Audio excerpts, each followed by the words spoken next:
मित्रों नमस्कार, मैं आपके पास वापस आ गया हूँ। क्षमा कीजिएगा, दरअसल हुआ ये कि आज पहली बार मेरा जो लैपटॉप है, वो क्रैश हो गया। मुझे लगता है कि पुराना हो गया, अब नया लगाना पड़ेगा।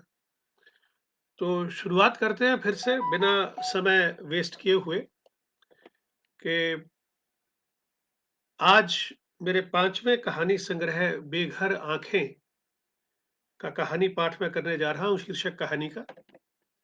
मैंने आपको बताया था कि बम्बई में मेरा एक फ्लैट था, जिसमें मैं रहा करता था और जब लंदन आ गया बसने के लिए, तो वो फ्लैट किराए पे दे आया, तो जो मेरा एजेंट था, वो किराएदार से किराया लेता रहा और उसे खाता रहा, मेरे अकाउंट में जमा नहीं कराया और मैं विश्वास करके आ गया था।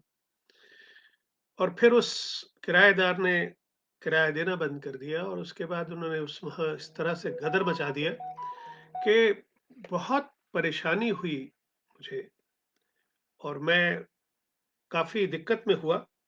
मैंने वहाँ जाके बहुत से मित्रों को संपर्क किया, बहुत से मित्रों ने मदद भी की, मगर अ, जो हालात वहाँ बीते, ज़ाहिर-सी बात है कि कहानीकार के संवेदनशील मन को वो इस तरह से कुछ छू गए कि उसके लिए कहानी लिखना एक मजबूरी हो गया।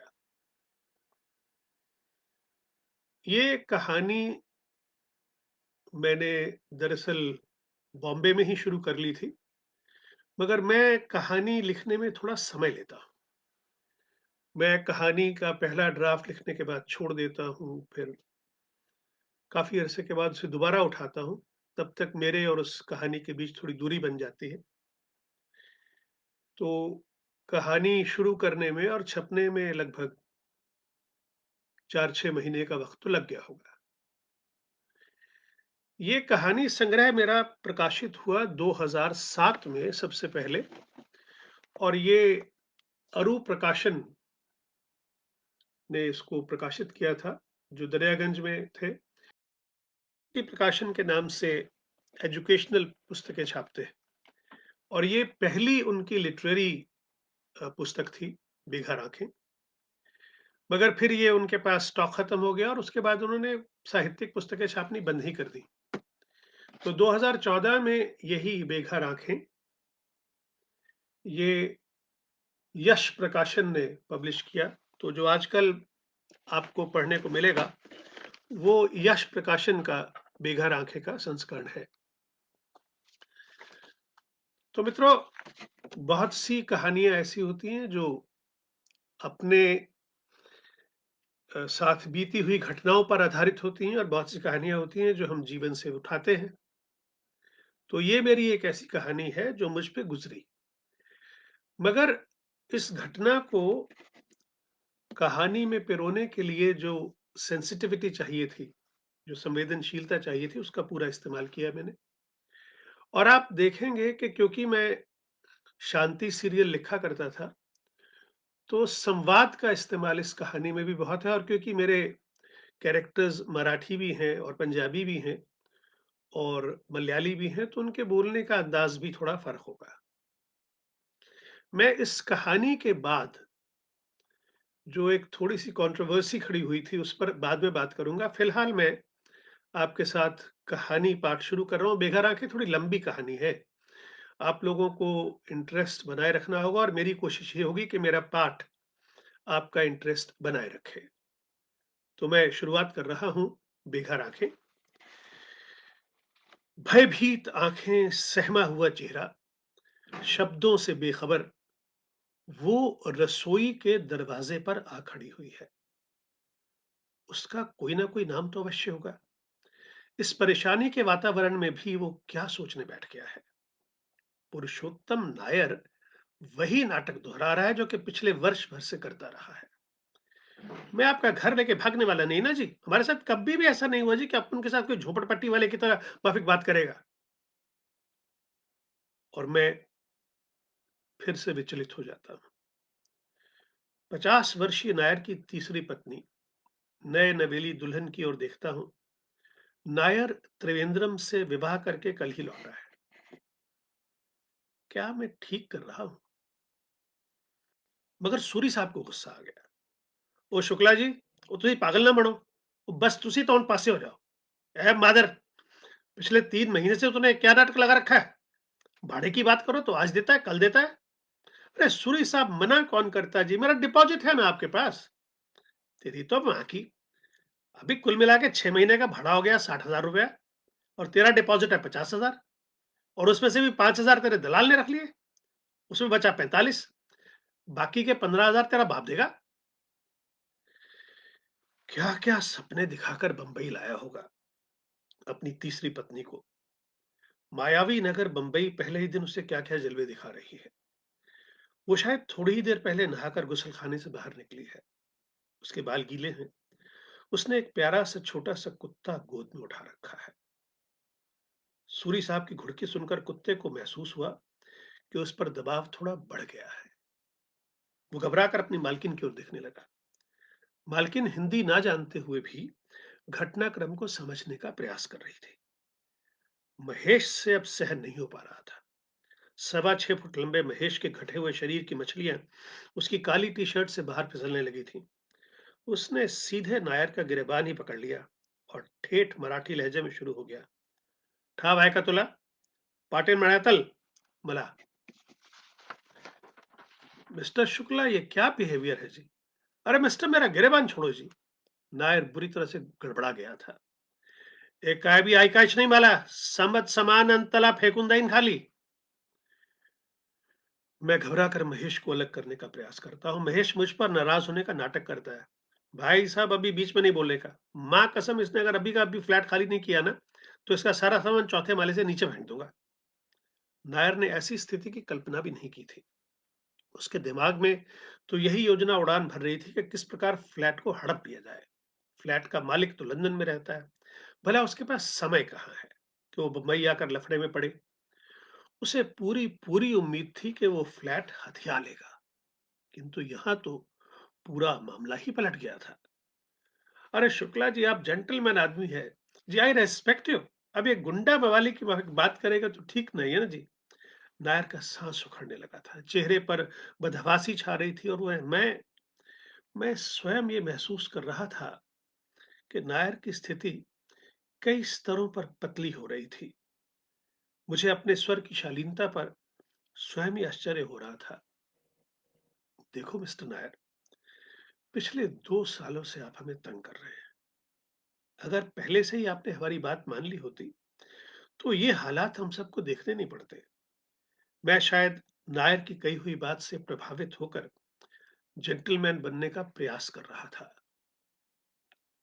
शुक्ला जी, आपको हमको आपके घर में रहने का भी नहीं जी, सच बोलेगा तो इस घर में जी कोई है, रात को बहुत तंग करता है जी। अरे हमने कितनी पूजा करवाई जी, मगर कोई फायदा ही नहीं होता ना जी। रात को जब बेडरूम में सोता तो जैसे कोई मेरा गला दबाता जी। हमको इधर रहने का कोई शौक नहीं जी, इस घर में भूत जी। नायर ने बेडरूम की तरफ इशारा करते हुए कहा। अरे नायर, जब तुम उस भूत के पति को इतना परेशान करोगे तो वो भूत तुमको छोड़ेगा क्या? ना जाने ये वाक्य मेरे मुंह से कैसे निकल गया। लेकिन उसके बाद एक पल भी मेरा व्यक्तित्व वहां मौजूद नहीं रह पाया। रसोई के निकट भीगी बिल्ली की गोद में डरा सहमा कुत्ता मुझे परेशान करने लगा। चांदनी भी तो कई बार गुसलखाने से नहाकर यूं ही ठीक उसी स्थान पर खड़ी होकर मुझे आवाज लगाया करती थी। मैं चाहे कितना भी व्यस्त क्यों ना हूं, उस आवाज को एक बार सुन लेने के बाद काम छोड़ देना विवशता हो जाती थी। चांदनी, मेरे जीवन में वास्तविकता की खुशबू भरने वाली चांदनी, मुझ जैसे बेवकूफ इंसान के जीवन में अक्ल का दिया जलाने वाली चांदनी, उस सिंह राशि वाली अप्रतिम सुंदरी को कर्क रोग ने जकड़ लिया था। ठीक उसी जगह मेरी गोद में चांदनी ने मौत की हिचकी ली थी, जहां रात को नायर के अनुसार उसका गला एक अज्ञात शक्ति घोटने लगती है। वही अज्ञात शक्ति कभी मेरे जीवन की संपूर्ण शक्ति थी। 5 वर्ष तक कैंसर से जूझती चांदनी अपने अंतिम दिनों में बस इसी कमरे में कैद होकर रह गई थी। अस्पताल से उसके लिए एडजस्टेबल बेड ले आया था। वो अस्पताल में नहीं मरना चाहती थी, घर में ही ऑक्सीजन, मॉर्फिन और अकेलापन। वो सारा समय दीवार पर लगी काले रंग की घड़ी को देखती रहती थी। उस घड़ी की डायल में मकड़ी का जाला बना था और सेकंड के कांटे पर मकड़ी बनी थी। उसी मकड़जाल में गुम रहती चांदनी। शायद उसे एहसास हो चला था कि वो किसी भी घड़ी हमारा साथ छोड़ के जाने वाली है। एक दिन वही चांदनी तस्वीर बनकर दीवार घड़ी के स्थान पर विराजमान हो गई। क्या वही नायर को चैन से जीने नहीं दे रही? अरे कितनी पूजा करवाई साहब, केरल से पुजारी पंडित बुलवाए, मगर वो तो जाने का नाम ही नहीं लेती है। अक्खे घर में चलती फिरती दिखाई देती है। तो भाई तुम घर खाली क्यों नहीं कर देते? तुम पूजा पाठ के चक्करों में पड़े क्यों हो? पूजा पाठ से चिंतित सूरी साहब का फोन लंदन में आया था। और शुक्ला जी, और अम्मी बड़ा परेशान कर रहे हैं, और टाइम से किराया नहीं देना जे, ते चक्कर लगवा रहे हैं। और मदर ने लिविंग रूम ਦੇ ਵਿੱਚ 6 बाई 6 ਦਾ ਇੱਕ ਮੰਦਿਰ बनवा लिया। और रोज पूजा, पता नहीं केड़ी पूजा करी जाता है। मैं परेशान, अपनी यादों के ताजमहल से दूर लंदन में बैठा वहां की सर्दी में भी पसीना आ गया। उसने 18 बाई 10 के कमरे में 6 बाई 6 का मंदिर बना के खड़ा कर दिया। तो मेरा लिविंग रूम कैसा लग रहा होगा? लेकिन मंदिर तो मैंने रसोई में बनवा रखा था। एक छोटा सा लकड़ी का मंदिर जनार्दन से बनवाया था। उसमें शंकर भगवान से लेकर ईसा मसीह तक को प्रतिष्ठित किया था। फिर नायर को इतना बड़ा ढांचा लिविंग रूम में बनवाने की जरूरत क्या आन पड़ी? सुनेत्रा, मेरी वर्तमान पत्नी, तो घर किराए पर देने के शुरू से ही विरुद्ध थी। वो बरस पड़ी। आप न बस अपने आप को अक्लमंद समझते हैं। वो चंद्रकांत तो आपका सगा हो गया, वो है तो दलाल ही ना। पूरे 80,000 खा गया। एक अनजाने आदमी के हवाले किराया लेने की जिम्मेदारी डाला है। हमें तो पूरे 1 लाख का फटका लग गया ना। सोसाइटी चार्ज 2,000 महीना जेब से गए, और 80,000 ऊपर से। जब मेरे लिए कोई चीज खरीदनी होती है तो आपको बजट याद आ जाता है। चंद्रकांत, वो अचानक अनजान आदमी कैसे बन गया? जब चांदनी जीवित थी तो भाभी भाभी कहता थकता नहीं था। उसकी पत्नी मेघा तो मुझे राखी बांधने लगी थी। अपने लोग कितनी आसानी से धोखा देकर बेगाने हो जाते हैं। ये फ्लैट भी तो उसी ने खरीदवाया था, कितना अपना सा बन गया था। सूरी साहब उस समय बिल्डिंग के सेक्रेटरी थे। चंद्रकांत ही उनसे मिलवाने ले गया था। कितनी बार तो भोजन भी हमारे साथ ही करता था। अरे पूरियां तो भाभी जी बनाती हैं बस, और उस पर कद्दू की सब्जी कमाल करती हैं भाभी। चंद्रकांत खाता भी जाता और चांदनी की तारीफ भी करता जाता। सूरी साहब हमेशा कहा करते थे, शुक्ला जी, दलालां नू इन्ना ज्यादा मुंह ना लाया करो। दलाल पहले दलाल, तो फिर कुछ और। और मैं सूरी साहब को खिसका हुआ माना करता था। चंद्रकांत मेरे कहे अनुसार नायर से पैसे तो वसूलता रहा, लेकिन उसे मेरे बैंक के खाते में ना डालकर अपने खाते में जमा करवाता रहा। मैं जब भी लंदन से फोन करके पूछता तो जवाब मिलता, चिंता नको भाई साहब, भाड़ा में ले आया। झूठ भी तो नहीं बोलता था। किराया तो ले आता था, लेकिन खा जाता था। बंबई के प्रति मेरे सारे भ्रम उसने तोड़ दिए थे। मैं तो घर किराए पे देना ही नहीं चाहता था। बस चंद्रकांत ने ही फंसा दिया। भाई साहब आप भी कमाल करते हैं, सुना नहीं खाली घर तो भूत का वास होता है। अरे घर खाली रखेंगे तो दीवारें तक खराब हो जाएंगी। किराए पर दे देते हैं। भाड़ा हर महीने मैं कलेक्ट करता रहूंगा और आपके बैंक में जमा कराता रहूंगा। कम से कम सोसाइटी का खर्चा तो निकलेगा। काश ये हो पाता। सुनेत्रा हमेशा कहती है, आपको बेवकूफ बनाना तो बहुत ही आसान है। बस थोड़ी सी कोई तारीफ कर दे आपके मुंह पे कि आप कितने अच्छे हैं, कितनी अच्छी कहानियां लिखते हैं, बस हो गया आप उस पे फिदा। वो 5,000 मांगे तो बस पकड़ा दो। क्या बिना विश्वास ये जीवन की गाड़ी पटरी पर चल सकती है? जीवन में कहीं ना कहीं किसी न किसी पर तो विश्वास करना ही पड़ता है। किसी विश्वास के तहत ही तो हम अपने बच्चों को उनके स्कूल के अध्यापकों के हवाले कर देते हैं। ये भी तो एक विश्वास ही है कि पति पत्नी एक दूसरे को जहर देकर मारने का प्रयास नहीं करेंगे। हाँ, जब विश्वास को ठेस लगती है तो दर्द बहुत होता है। आज तो आलोक भी यही कह रहा है। अरे आप भी कमाल करते हैं। भाई मुझे क्यों नहीं सौंपी ये ज़िम्मेदारी आपने? मुझसे कहा होता तो कम से कम ये दिन तो ना देखना पड़ता। अब आलोक चंद्रकांत नहीं बन जाएगा, ये भी तो विश्वास की बात ही है ना। इस मामले में भी तो विश्वास करना पड़ता। किंतु विश्वास निभाया तो सूरी साहब ने। छड़े-छांट अकेले रहते हैं, मजाल है कि किसी का एहसान रख ले। रिटायर्ड जीवन बिता रहे हैं। घर में बस एक नौकरानी है, किसी के जीवन में दखल नहीं देते। अपने काम से काम रखते हैं, आँख-कान खुले रखते हैं। सब कुछ जानते हुए भी मस्त मौला बने रहते हैं। उनके साथ पहली मुलाकात की यादें बहुत कड़वी हैं। न जाने कब वे मित्र अंततः घर के सदस्य ही बन गए। चांदनी की बीमारी में अस्पताल ले जाने से भी पीछे नहीं हटते थे। सभी आन बान वाले ठेठ पंजाबी, दिल के राजा। उनकी कड़वी बातों में भी एक सच्चाई होती थी। उनका भी यही कहना था कि जब बंबई छोड़कर लंदन बसने जा रहे हो तो घर बेच कर जाओ। उस समय मुझे सूरी साहब पर संदेह हुआ था क्योंकि फ्लैटों की दलाली तो उनकी आय का मुख्य स्रोत था। शायद दलाली बनाने के चक्कर में थे। उस समय चंद्रकांत बहुत अपना लग रहा था। उसका मीठा अपनापन सूरी साहब के कड़वे सच्चे अपनेपन पर विजयी हो गया। और पुरुषोत्तम नायर आ बैठा मेरे घर। जी मेरी वाइफ है, 2 बच्चे हैं। फ़िल्मों के लिए एक्स्ट्रा सप्लाई करने की एजेंसी है मेरी। फ़िल्मी लोगों को तो फ्लैट किराए पर देने के मैं शुरू से ही विरुद्ध था। लेकिन चंद्रकांत अपनी लच्छेदार भाषा में मुझे समझा गया। बंबई से विदा के समय वो अपनी मारुति वैन भी ले आया था। सुबह 4:30 बजे एयरपोर्ट पर पहुंचना था। वो रात 3 बजे ही घर पहुंच गया। चिंता तो करने का ही ना भाई साहब, मैं हूं ना। मुझे किसी काम के सिलसिले में 7 महीने पश्चात लंदन से बंबई आना पड़ा। पहला झटका लगा जब बैंक गया। चंद्रकांत ने बैंक में एक भी रुपया जमा नहीं करवाया था। उससे संपर्क किया, फोन उसकी पत्नी ने उठाया। अरे भाई साहब कैसे हैं आप? अरे भाई साहब क्या बताएं, धंधे में ऐसी प्रॉब्लम आ गई थी कि आपके पैसे घर में ही खर्च हो गए। अपनी छोटी बहन समझ के माफ कर दीजिए ना। बस एक डील फाइनल होने वाली है, सबसे पहले आपके ही पैसे वापस करेंगे। मैं आज तक समझ नहीं पाया कि उस अनदेखे चेहरे पर ना चाहते हुए भी विश्वास कैसे कर गया। वैसे ये भी तो सच है कि मेरे पास और कोई चारा भी नहीं था। 11 महीने पूरे होने में अभी 4 महीने बाकी थे। या तो 4 महीने का किराया भुलाकर किसी और पर विश्वास करता। फिर ये भी तो परेशानी थी कि जिस किसी को बताऊंगा वही मजाक उड़ाएगा।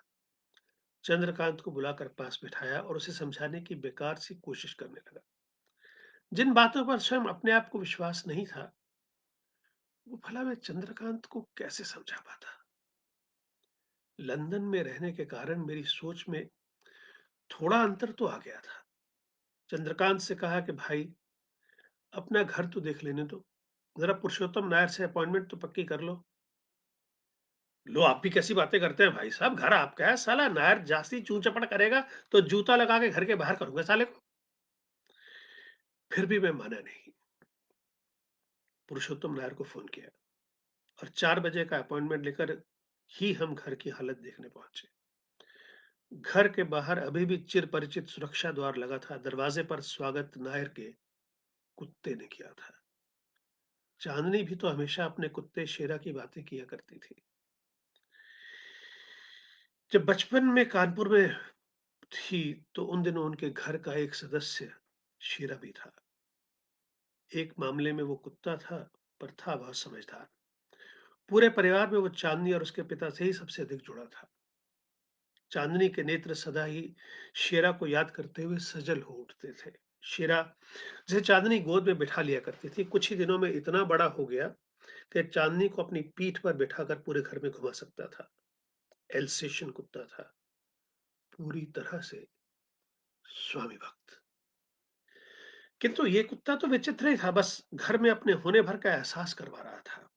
पूरे शरीर पर इतने बाल के चेहरे और पूंछ का अंतर ही समाप्त हो गया था। अनजान चेहरे और गंध की उपस्थिति को महसूस करके भौंकना ही बस उसका काम था। दरवाजा एक युवती ने खोला था। भरे शरीर वाली, केरल की सुंदरता, बड़ी बड़ी आंखें, खिला रंग। अवश्य ही नायर की बेटी होगी। हेलो अंकल, आइए, आइए अंकल अंदर आ जाइए। घर के अंदर घुसते ही एक अजीब-सी गंध नथनों में घुस गई।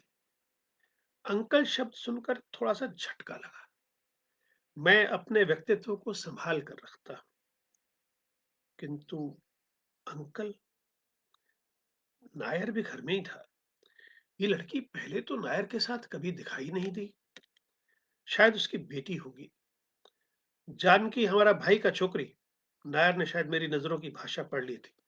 अभी छुट्टी मनाने को इधर मुंबई में आया। इतने में ही एक काला कलूटा सा लड़का बेडरूम से बाहर आया। उसने एक बच्ची को गोद में उठा रखा था। एक औरत, शायद उसकी पत्नी, एक बूढ़ी औरत, एक नौकर, एक ड्राइवर, ये नायर किस-किस को हमारे घर ले आया? जानकी की आंखों में अजब खिलंदड़ापन मौजूद था। उसने लो कट ब्लाउज और पेटीकोट पहन रखा था। वो चाय का कप रखने के लिए थोड़ा झुकी, तो अपना कुछ सामान मेरी आंखों में छोड़ गई। भरा पूरा सामान। चाय का कप पकड़ाते हुए भी उसने प्लेट के नीचे से मेरे हाथ को छू लिया था। उस छूने में भी एक विचित्र सी शरारत मेरे पूरे जिस्म में गुदगुदी कर गई थी।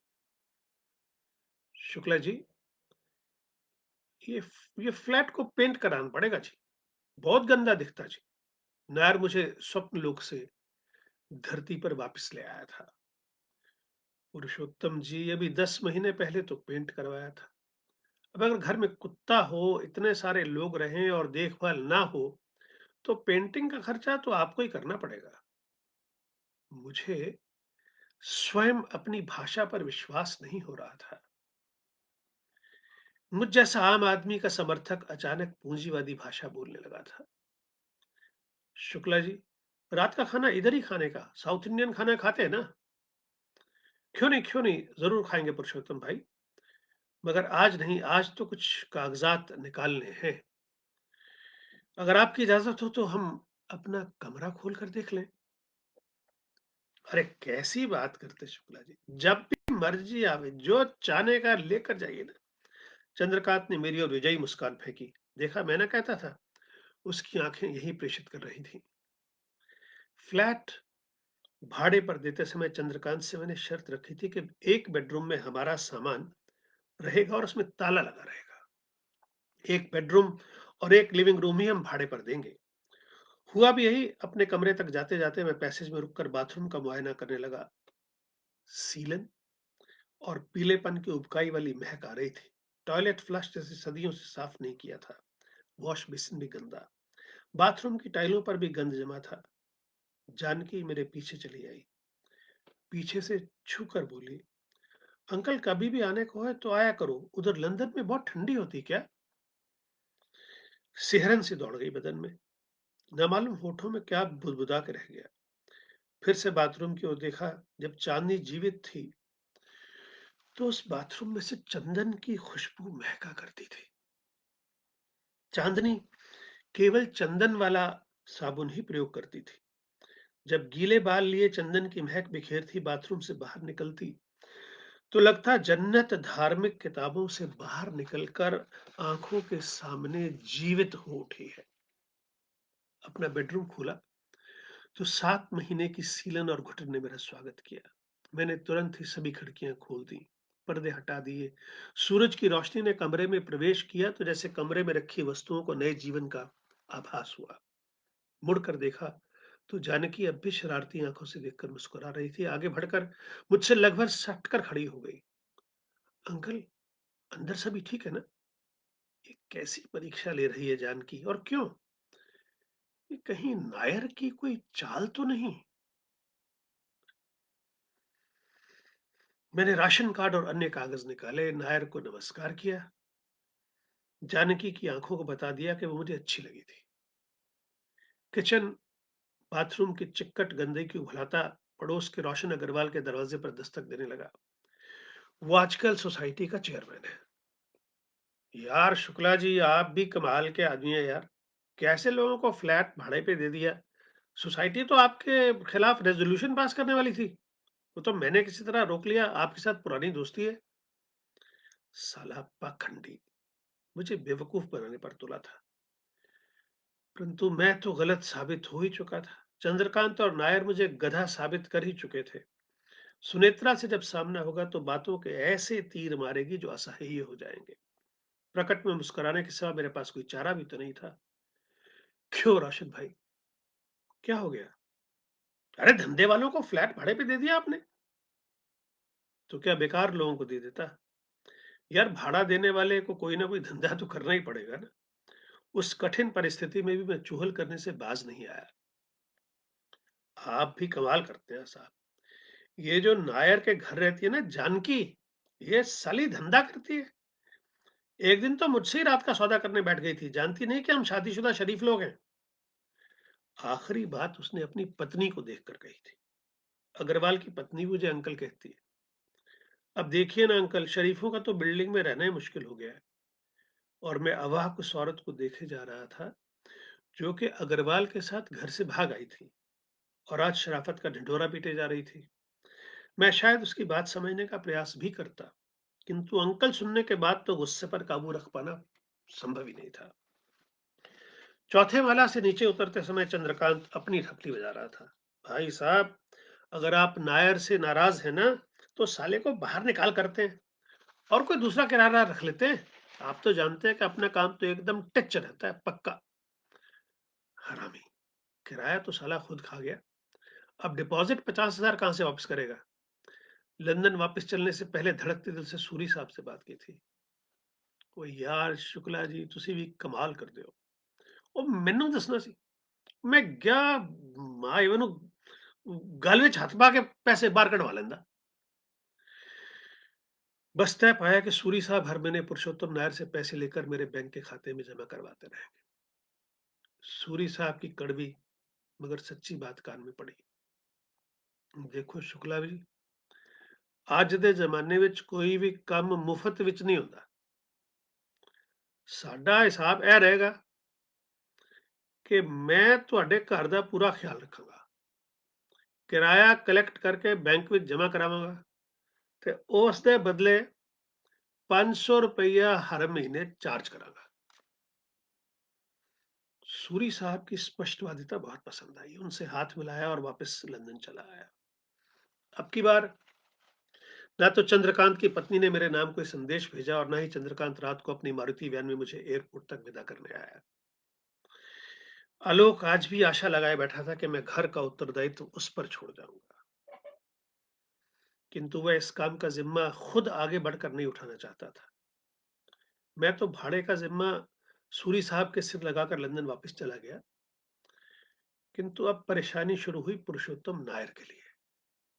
सूरी साहब बिना झिझक हर पहली किराया वसूलने पहुंच जाते नायर के पास। वो उनसे बचता फिरता, बहाने खोजता, किंतु सूरी साहब ने इस बात की ठान ली, सो ठान ली। पहले 2-3 महीने तो एक आध सप्ताह के विलंब से पैसे आते भी रहे।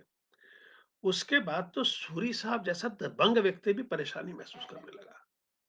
उनका माथा ठनका जब वो किराए के सिलसिले में घर पहुंचे और उन्होंने लिविंग रूम में 6 बाई 6 फुट का एक नया ढांचा देखा। सूरी साहब हक्के बक्के रह गए, सोच रहे थे कि क्या जवाब देंगे शुक्ला को। भला एक विवादित ढांचा घर में कैसे घुसाया? सूरी साहब इधर घर में भूत प्रेत बात होने का जी, खास केरल से पंडित जी को बुलवाया जी, 1 महीना तक पूजा चलेगा। इधर तो रहना भी मुश्किल हो गया। और तेरी माँ की नायर पूजा के लिए घर में ये तोड़फोड़ का क्या मतलब है? इस साले को अभी का अभी तोड़, नहीं मांगते हैं लफड़ा इधर। अरे सूरी साहब, घर आपका, शुक्ला जी का, हम तो बस इधर पूजा करते हैं, कोई रंडीबाजी तो नहीं करता ना। सूरी साहब परेशान, उल्लू का पट्टा, नायर पूजा पंडितों पर तो खर्च कर सकता है मगर भाड़ा देते समय साले की मां मर जाती है। पूजा के उठते हुए धुएं से कमरे की छत काली पड़ गई, जाले लटकने लगे, किचन के प्लेटफॉर्म पर मैल जमने लगा और सफेद मार्बल पीला और काला पड़ने लगा। अलमारी का सनमाइका जगह जगह से उधड़ने लगा है। बाथरूम का पेंट गलाजत की अलग कहानी सुना रहा है। सूरी साहब प्रतीक्षा में है, शेख शुक्ला का फोन कब आता है। अब तो फ्लैट खाली करवाना ही पड़ेगा। लंदन से किसी को भी फोन करने से पहले मेरा दिल धक धक करने लगता था। अगर किसी को फोन करता जरूरी था तो वो थे सूरी साहब। मगर डर लगता था कि ना जाने फ्लैट के बारे में क्या अशुभ समाचार सुनने को मिलेगा। लिविंग रूम में मंदिर के बारे में सुनने के बाद तो सुनेत्रा के लिए और अधिक बर्दाश्त कर पाना मुश्किल था। उसने मुझे ऐसी हिकारत भरी निगाह से देखा कि मेरे लिए बंबई का टिकट कटवाने के अतिरिक्त कोई चारा नहीं बचा। सूरी साहब ने अंततः नायर को फ्लैट खाली करने का नोटिस दे डाला। काय का खाली करने का जी? तुम अपना कीमत बोलो। मैं ये फ्लैट खरीदेगा जी? अभी तो मैं केरला जाता हूँ, उधर शादी है। सूरी साहब चुप, ये भी नहीं पूछ पाए कि आखिर शादी है किसकी, बेटे की या फिर बेटी की। मेरी फ्लाइट रात के 12:30 बजे छत्रपति शिवाजी एयरपोर्ट पहुंची। प्रकाश और उसकी पत्नी दोनों मुझे लिवाने हवाई अड्डे पहुंचे थे। प्रकाश और हनी, जिसे मित्र अपने जीवन की सर्वोत्कृष्ट उपलब्धियों में से एक मानता हूं। प्रकाश जैसा प्रतिबद्ध मित्र अंग्रेजी में कहा जाए तो एक एंडेंजर्ड स्पीशी है। ऐसे लोग दुनिया में बहुत कम बचे होंगे। प्रकाश ने देखते ही हाँक लगाई। ओए कालियां मुच्छां ते चिट्टे वाल, वेखो लंदन दे कुक्कड़ खान वाले पंडित दा हाल। वो मुझे अपने घर ले गया। उसके घर रहने का एक निजी लाभ ये भी था कि सुबह 6 बजे उठकर भी नायर के घर धावा बोला जा सकता था। हनी ने सुबह सुबह उठकर चाय बना दी। प्रकाश तो रात वाले कुर्ते पजामे में ही साथ हो लिया। पहले हम सूरी साहब के घर पहुंचे। कोई औपचारिकता नहीं, बस साथ हो लिए। मैं अपने धड़कते दिल को नियंत्रण में रखने का प्रयास कर रहा था। चौथे माले के अपने 8वें फ्लैट में दस्तक दी। दरवाजा जानकी नहीं खोला। आज वो मुझे देखकर अदा से मुस्कुराई नहीं, फिर भी चेहरे पर असफल हंसी लाते हुए बोली, अंकल नायर तो इधर नहीं है, शादी बनाने को केरला में गया, 2 दिन के बाद आने वाला है। यानी कि जानकी को भी खबर है कि मैं लंदन से खास तौर पर घर खाली करवाने के लिए आया हूं। अब शुरू हुआ नाटक का पहला भाग। हम लोग घर के अंदर घुसे और घुसते ही सूरी साहब ने शुरुआत की। देखो शुक्ला जी, माईवे ने प्यो वाला मंदिर खड़ा कर लिया। मैं कहना पहले तो कारपेंटर बुलाओ ते ए मंदिर होने तोड़ो। सूरी साहब अपनी नौकरानी भामा को भी साथ लाए थे। शुक्ला जी, नाल जनानी होनी जरूर होंदी है। उत्थे जे ਅਸੀਂ ਸਾਰੇ जेंट्स होवांगे ते किसी भी तरह का कोई ब्लेम लग सकता है। वहीं से हनी को भी फोन कर दिया था, वो भी साथ होली थी। कारपेंटर आया। 15-20 मिनट में मंदिर का अस्तित्व समाप्त हो गया था। मन में कहीं अपराध बोध भी था। मंदिर टूट गया। कैसे? कभी मस्जिद टूटती है तो कभी मंदिर। होते दोनों ही विवादित हैं। किंतु सचमुच आश्चर्यचकित करने वाली ये बात थी कि जानकी या फिर नायर के ड्राइवर ने इस मुहिम में कोई समस्या खड़ी नहीं की। जानकी, ये नायर तुम्हारा क्या लगता है? मैं पूछे बिना रह न सका। मेरे बाप का दूर का भाई लगता है। जानकी का दो टूक जवाब हाजिर था। अंकल, इस आदमी का अक्कल मारा गया है। इतना पैसा पुजारी लोग पे खर्च किया, रात पर पूजा चलता था, दारू मटन ना मालूम क्या करता। अब भी अपनी शादी बनाने गया। क्या आप जो अपनी अपनी शादी बनाने गए? अब सूरी साहब के हैरान होने की बारी थी। अंकल, जानकी की आंखों में पहली बार विचित्र सी सच्चाई दिखाई दी। बस 2 दिन की तो बात है। हमको अब भी घर से नहीं निकालो। नायर जैसे ही वापस आता हम तब भी का तभी चला जाएगा। वैसे मैं तो कल ही चले जाने वाली हूँ। मैंने सूरी साहब की तरफ देखा। इससे पहले कि वो कुछ बोल पाते, प्रकाश बोल उठा। ठीक है लड़की, तुम जैसे भी हो नायर को फोन कर दो कि अगर 2 दिन में केरल से वापस नहीं आया तो हम सारा सामान उठा के बाहर फेंक देंगे। जानकी से अधिक हैरान तो मैं था कि किस प्रकार प्रकाश ने स्थिति की बागडोर अपने हाथ में ले ली थी। मैंने एक बार फिर अपने बेडरूम का ताला खोला।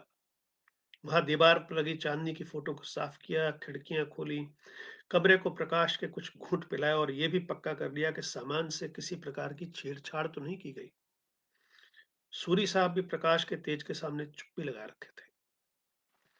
सामने वाले घर से इमरान की शिकायत सबसे पहले सुनने को मिली। ये क्या अंकल, कैसे आदमी को घर भाड़े पे दे दिया? मालूम नहीं कैसी गंदी पूजा करता है, चूहों का खून निकाल निकाल के चढ़ाता है।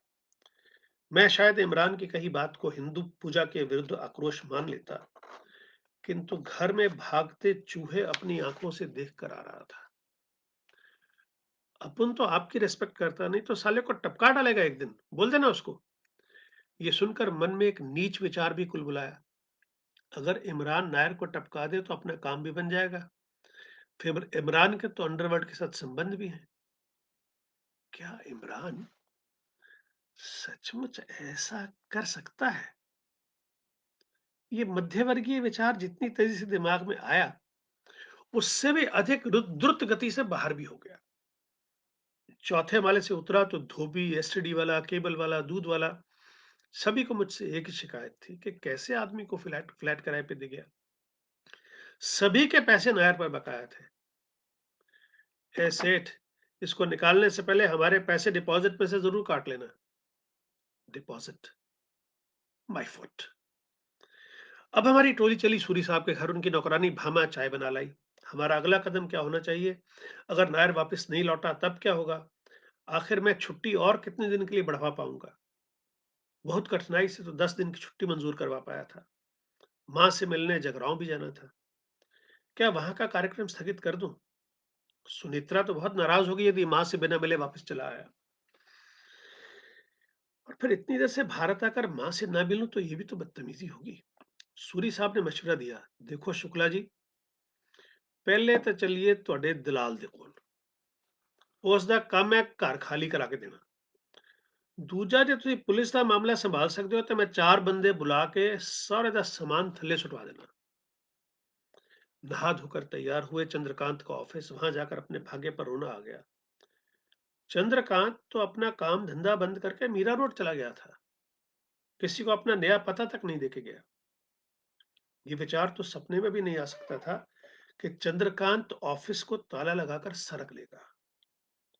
आपके कितने आंटी कर गया? सामने से प्रश्न सुनकर एक और झटका लगा। यहाँ तो जो भी उसे पूछने आ रहा है, किसी के 10 ले गया तो किसी के 15, एक के तो 40 गोल कर गया। अब सामने वाले को क्या बताता कि चंद्रकांत मुझे 80 की शपथ लगा गया।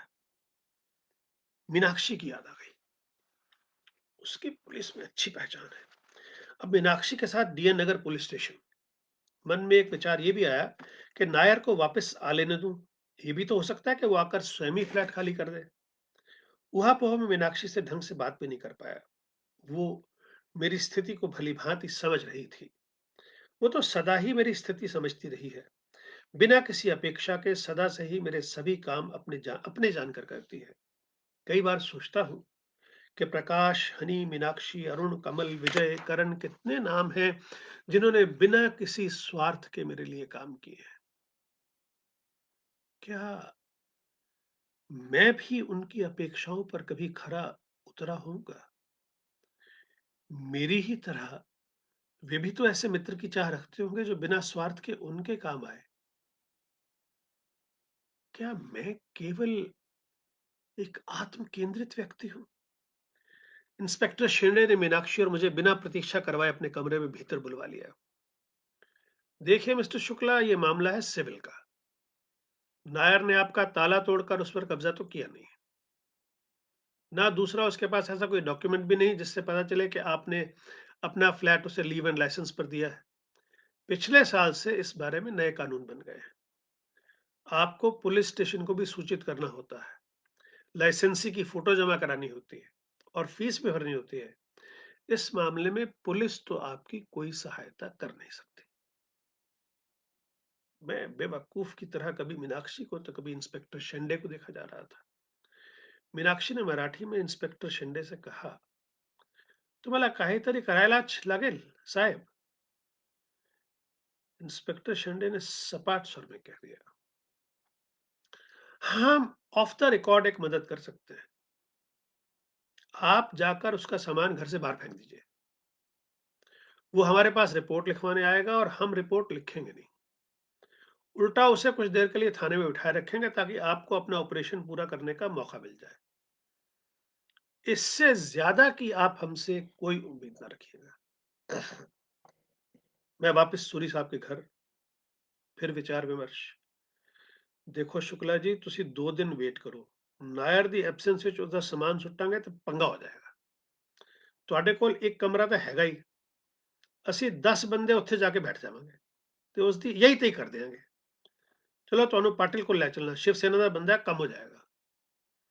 मुंडे सिर वाला पाटिल मिल गया। देखने से ही विश्वास हो चला था कि यदि ये आदमी चाहे तो हमारा काम हो सकता है।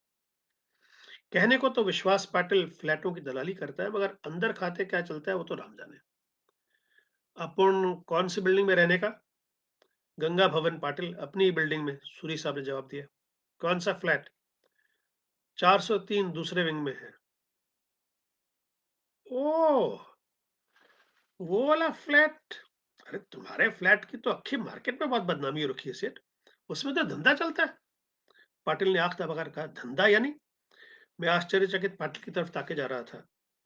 धंधा नहीं समझता क्या सेठ? धंधा यानी कि धंधा। पड़ोस के रोशन के शब्द एक बार फिर कानों में टेलीफोन की गलत कॉल की तरह बजने लगे। जानकी, धंधा, नायर, फिल्मों के लिए मॉडल और एक्स्ट्रा सप्लायर। धंधा। चांदनी के मंदिर जैसे घर का नाम धंधे से जुड़ कैसे गया? चांदनी के अंतिम क्षणों की कुछ खोजती आंखें मुझसे जवाब मांग रही थी कि उसके घर की पवित्रता को बदनाम करने का उत्तरदायी तो मैं ही था। चंदन के साबुन से नहाई गीले बालों वाली चांदनी की आंखों में अब भी वही प्रश्न टंगा है, ऐसा हो कैसे गया? सूरी साहब स्थिति की नजाकत भांप चुके थे।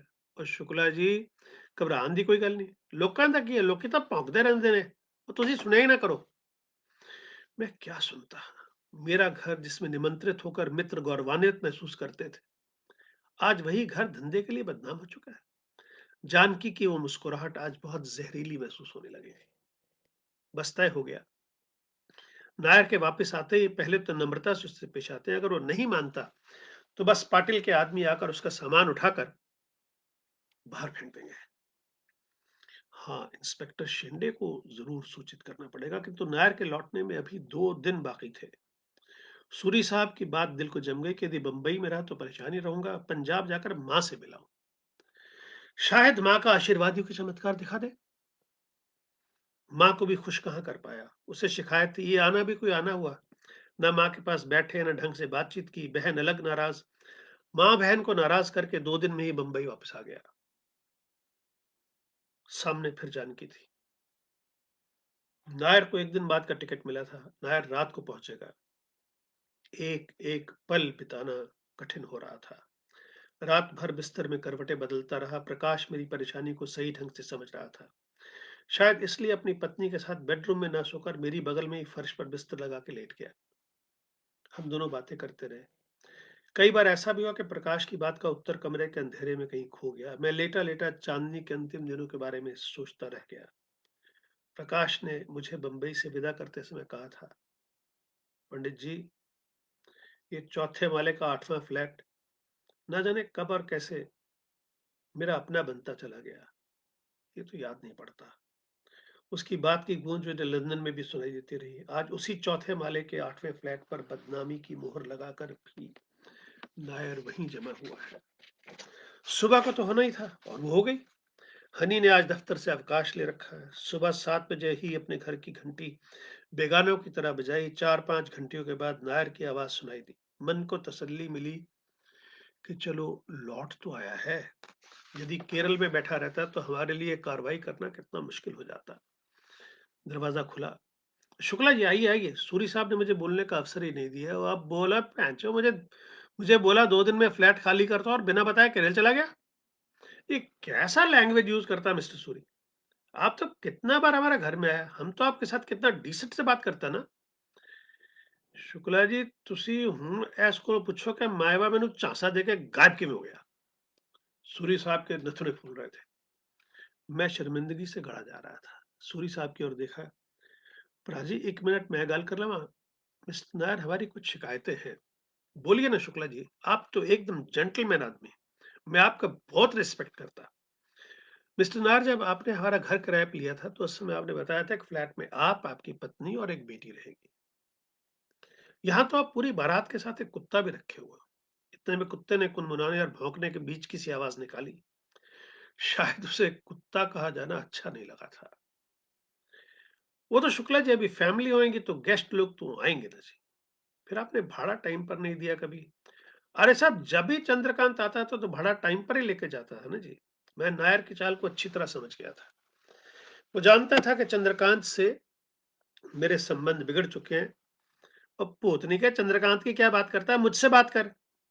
मुझे नीचे देखता है तो मुँह फेर लेता है, घर में छुप के बैठा रहता है, लेकिन मुझसे मिलने को साफ मना कर देता है। अबे चूतिया समझ रखा है क्या हम सबको? सूरी साहब का बस चलता तो नायर के मुँह पे झापड़ मार देते।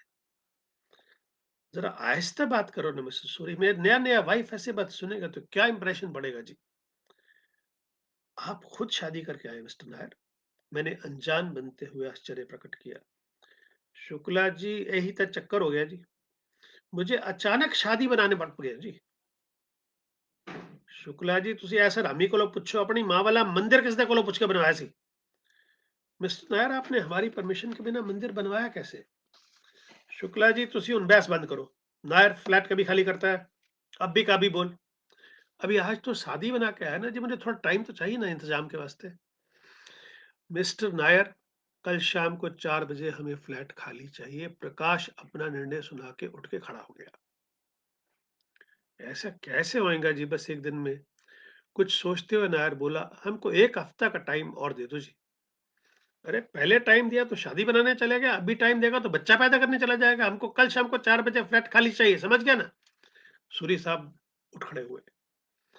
मेरी नजरें अब भी जानकी को ढूंढ रही थी। चौथे माले के 8वें फ्लैट पर बदनामी का टीका लगाने वाली जानकी, शायद वो हालात पहले ही भाप गई थी, इसलिए नायर की अनुपस्थिति में ही चली गई। या फिर हो सकता है कि सो रही हो। किंतु बेडरूम में तो नायर की नई पत्नी सो रही है। फिर जानकी, जा चुकी जानकी। जाने को हम सब उठ खड़े हुए। कुछ फिल्मी दृश्य याद आ रहे थे तो कुछ कहानियां भी। मेरी सहानुभूति सदा ही किराएदार के साथ रही है। मकान मालिक तो हमेशा मेरे लिए पूंजीवाद का प्रतीक रहा। आज पहली बार मकान मालिक का दर्द समझ आ रहा था। महसूस हो रहा था कि सच बहुत दर्द होता है।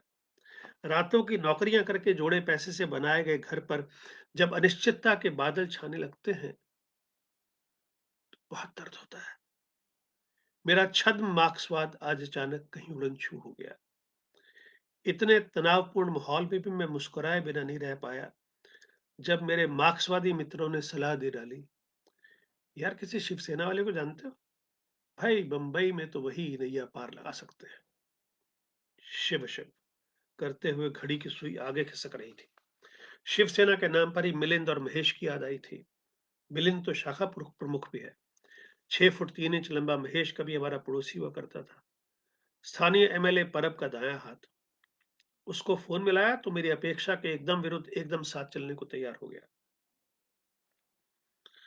निर्धारित समय पर हमारी सेना नायर पर धावा बोलने के लिए सोसाइटी में दाखिल हुई। सूरी साहब ने सेनापति का पद संभाला, महेश ने गांडीव उठाया, पड़ोसी राजू ने शंख बजाया, प्रकाश, शनि और मीनाक्षी सेना के थिंक टैंक बने खड़े थे और विश्वास पाटिल के 4 सैनिक आदेश की प्रतीक्षा में। और इस सब में मेरी भूमिका क्या थी? हम थोड़ा ठिठके। नीचे कंपाउंड में एक लंबा चौड़ा काला बड़ी बड़ी मूछों वाला काला चश्मा लगाए एक व्यक्ति दिखाई दिया। भाई साहब, साला पूरी तैयारी में है। महेश मेरे कान में फुसफुसाया। उस काले व्यक्ति ने अंग्रेजी में पूछा, do you recognise me mister Shukla? मेरे चेहरे पर अनिश्चितता के बादल देखकर वो व्यक्ति स्वयं ही बोला, लेकिन इस बार हिंदी में, मैं कामले। मेरा ऑफिस आपके एजेंट चंद्रकांत के एकदम बगल में ही था। आप उधर आते थे ना, तो मेरे साथ भी इंट्रोडक्शन हुआ था आपका। माफ कीजिए, मैंने आपको पहचाना नहीं। आप यहाँ कैसे? कुछ नहीं, बस वो नायर के बारे में थोड़ा बात करने का था। महेश हत्थे से उखड़ गया। कहा है शाला, तुम कोई गुंडा मावाली है जो हमको अपने फ्लैट में जाने से रोकेगा? अरे हम ऐसा किधर बोला, अपन तो बस इंसानियत की खातिर बोला कि आपको नायर को थोड़ा दूसरी जगह खोजने के लिए थोड़ा सा वक्त तो दे दीजिए। हमको लेक्चर नहीं मांगता। अपन का नाम महेश दलवी। अक्खा अंधेरी में किसी को भी पूछ लेने का, समझे? कामले चुप खड़ा रह गया। एक बार काला चश्मा उतारा, उसे साफ किया, फिर से आंखों पर चढ़ा लिया। फिल्मी विलेन अजीत के रॉबर्ट सरीखा दिखाई देने वाले कामले महेश की घुड़की आगे सहम गया था। वो हमारी सेना के साथ चौथे माले के 8वें फ्लैट की ओर चल दिया। पहली बार नायर घबराया सा लगा। शुक्ला जी, अभी तो अरेंजमेंट नहीं हुआ जी। हमको 1 हफ्ता का टाइम और दे दो जी। जिधर आपके घर में इतना बखत रहा, 1 हफ्ते में क्या फर्क पड़ेगा? मेरी आंखें सूरी साहब की तरफ मुड़ गईं। सूरी साहब का गुस्सा संभाले नहीं संभल रहा था। अब मादर हमको क्या पागल समय रखा है? ये तेरा नाटक अभी और नहीं चलने वाला, हमको फ्लैट अभी का अभी खाली माँगता है। शुक्ला जी, आप जेंटलमैन आदमी, आप सोचो जी, एकदम नई वाइफ़ को लेके रोड साइड पे तो जा नहीं सकता ना जी। नायर का गिड़गिड़ाना गिड़गिड़ाना उस गीली बालों वाली नई पत्नी की आँखों में भय की भावना को और गहरा बना रहा था, और वो तय नहीं कर पा रही थी कि अगले कुछ पलों में क्या घटित होने वाला है। नायर कुछ याद करके एक और फ़ोन मिलाता है। काफ़ी देर तक घंटी बजने के बाद शायद किसी ने दूसरी ओर से फ़ोन उठाया है। बातचीत मलयालम में हो रही है। इसमें हमें कुछ समझ नहीं आ रहा, किंतु भयभीत आँखों को अब स्थिति ठीक से समझ आ रही है। अचानक वो आँखें सीधी मेरी ओर प्रश्नवाचक दृष्टि से देखती हैं। चाँदनी, मैं इन आँखों की बेबसी और नहीं सह पाऊँगा। जब तक नायर ने फ़ोन रखा, गीले बालों वाली डरी हुई आँखें निराशा से पूरी तरह भर गईं। अब तो मैं मन ही मन प्रार्थना करने लगा था कि चमत्कार हो जाए और नायर को भाड़े पर दूसरा मकान एकदम से मिल जाए। सूरी साहब ने अपने सैनिकों को आदेश दे दिया, वो सामान उठाने लगे हैं। मेरी निगाह सोफे के फटे हुए कपड़े पर टिक जाती है। महेश से आतंकित नायर अब समझ चुका कि स्थिति उसके बस से बाहर हो चुकी है। सोफा लिफ्ट के जरिए नीचे पहुंच चुका है। नायर हाँफने लगा है। मैं उसकी पत्नी की ओर देखने का साहस नहीं कर पा रहा हूँ। मैं महेश को एक कोने में ले जाकर कुछ समझाने का प्रयास करता हूँ कि तो मेरे प्रयास में प्रतिबद्धता की कमी है। महेश की डांट खा के चुप हो जाता हूँ। नायर की आंखें आंसुओं को रोकने के प्रयास में लाल होती जा रही हैं। मैं अभी भी सोच रहा हूँ कि नायर अगर समय पे भाड़ा देता और तमीज से रहता तो हालात कभी ऐसे होते ना। नायर मेरे निकट आकर खड़ा हुआ है। मिस्टर शुक्ला, अपने आदमियों को रोकिए ना प्लीज, मेरी बात सुनिए प्लीज, थोड़ा रुकिए। मुझे बेइज्जत करके मत निकालिए, मैं अपना सामान खुद उतरवाता हूँ, प्लीज मिस्टर शुक्ला। मैं अचानक नींद से जागा हूँ। सूरी साहब और उसका महेश उसकी एक नहीं सुनते हैं। नायर अपने दिल पर हाथ रखकर जमीन पर बैठ गया है। वो अब सोडा मांग रहा है। मुझे चिंता है, कहीं मर ना जाए। उसकी पत्नी की आंखें मुझसे प्रश्न कर रही हैं, मुझसे जवाब मांग रही हैं। मैं अपनी बेवकूफी को समझ नहीं पाता हूँ और नायर के करीब पहुंच जाता हूँ। नायर, तुम्हें मेरी एक बात माननी पड़ेगी। नायर समझ नहीं पाता, मेरी ओर देख रहा है, बस ताके जा रहा है। नायर, तुम अपनी वाइफ को मलयालम में बोलो, क्या जो कुछ भी हो रहा है उसमें मेरा कोई कसूर नहीं है। शुक्ला जी, मैंने बोला ना, आप तो जेंटलमैन आदमी हैं। नायर मुझे अपनी पत्नी के निकट ले गया। उसकी पत्नी के काले घुंघराले गीले बाल, चंदन के साबुन की महक। चांदनी, मुझे माफ कर दो, मैं होठों में ही बुदबुदाता हूँ। नायर मलयालम में अपनी पत्नी को कुछ कहे जा रहा है। मैं उसकी ओर देख नहीं पा रहा हूँ, बस शब्दों की ध्वनियां ही सुनाई दे रही हैं। शब्द कहीं दूर जाकर खो गए हैं। सामान टेम्पो पर लद चुका है। राजू, महेश और सूरी साहब खुशी मना रहे हैं। भामा को हिदायतें दी जा रही हैं कि कल घर अच्छी तरह से साफ करना है। मैं अपना पर्स जेब से निकालता हूँ। 500 के हिसाब से 2000 सूरी साहब के मार्फत सैनिकों को देता हूँ। महेश बियर की मांग कर रहा है, सूरी साहब और राजू स्कॉच की। मीनाक्षी गले मिलकर बधाई देती है। हनी बस नजरों को एक अलग से कोण पर झुकाकर बधाई देती है। प्रकाश शायद मेरी स्थिति को समझ रहा हो, बस मेरा हाथ दबा देता है। और मैं इस अपराध बोध से जूझ रहा हूं कि क्या मैंने चांदनी की कुछ खोजती हुई आंखों को एक बार फिर से बेघर कर दिया है। तो मित्रों, ये है कहानी बेघर आंखें। ये कहानी संग्रह आपको बताया कि 2007 में छपा था और इसका दूसरा संस्करण 2014 में। मैंने आपसे कहा था कि मैं आपको एक बात बताऊंगा जो इस कहानी से जुड़ी हुई है। दरअसल मेरे मित्र सूरज प्रकाश, जो कि इस पूरे अ, संदर्भ में मुझसे जुड़े रहे, उन्होंने देखा भी क्या कुछ हो रहा है। उन्होंने भी एक कहानी इस घटना को लेकर लिखी, और जाहिर है कि मैं तो इस सबसे निजी तौर पे गुजरा था, तो मैंने भी लिखी। तो ये कंट्रोवर्सी हुई कि एक ही विषय पे 2 कहानियाँ कैसे आ गईं। तो ज़ाहिर है कि सूरज प्रकाश के लिए ये एक घटना थी, जिसमें वो 2 दिन साक्षी रहा। तो उसने वो 2 दिन की घटना को कहानी बनाया। मेरे लिए ये घर इमोशंस का खजाना था। मेरे लिए इस घर की एक-एक कोने से इंदु जुड़ी हुई थी, मेरी पत्नी, मेरे बच्चे वहीं बड़े हुए थे और वहीं से स्कूल जाया करते थे, स्कूल बस में बैठ के। उस जगह का मेरे साथ जो इमोशनल नाता था, उन सारे नातों को और उस घटना में बहुत सारा इमेजिनेशन जोड़ के, क्योंकि ये बहुत से कैरेक्टर्स हैं नहीं, वो सिर्फ कहानी के लिए गढ़े गए हैं, कहानी के लिए बनाए गए हैं। तो ये कहानी है बेघर आँखें। इस कहानी संग्रह में मेरी कुछ बहुत अच्छी कहानियाँ शामिल हैं। अगर आप ये कहानी संग्रह कभी मौका लगे, ये वाला आप अगर कभी यश पब्लिकेशंस का, ये अमेज़न पर उपलब्ध है।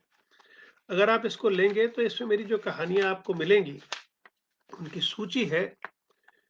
कब्र का मुनाफ़ा, मुझे मार डाल बेटा, कोख का किराया, नरक की आग, अभिशप्त, एक बार फिर होली, ये क्या हो गया, टेलीफ़ोन लाइन, छूता फिसलता जीवन, पापा की सज़ा, पासपोर्ट का रंग और बेघर आँखें। यानी कि कुल मिला के 12 कहानियों का ये संकलन है। आज आपने ये कहानी सुनी और अब क्योंकि ये तो उपलब्ध रहेगी, जो मित्र नहीं सुन पाए, क्योंकि शुरू में कार्यक्रम में थोड़ी गड़बड़ हो गई मेरे लैपटॉप खराब होने की वजह से, तो उम्मीद है कि आप सब ने कहानी को एन्जॉय किया होगा और जो मित्र बाद में सुनेंगे, वो ज़रूर मुझे बताएँगे कि क्या मैं उस समय इस कहानी को लिखने में सफल रहा और क्या आज मेरा कहानी पाठ आपके दिलों तक पहुँचा। आप सबका बहुत-बहुत शुक्रिया और फिर अगली कहानी के लिए मिलेंगे, जो मेरे अगले कहानी संग्रह है, अ, दीवार में रास्ता। कहानी पढ़ूँगा मैं अगली बार और अगली बार वादा करता हूँ कि तब तक नया लैपटॉप शुरू हो जाएगा। आप सबको बहुत-बहुत धन्यवाद, शुक्रिया।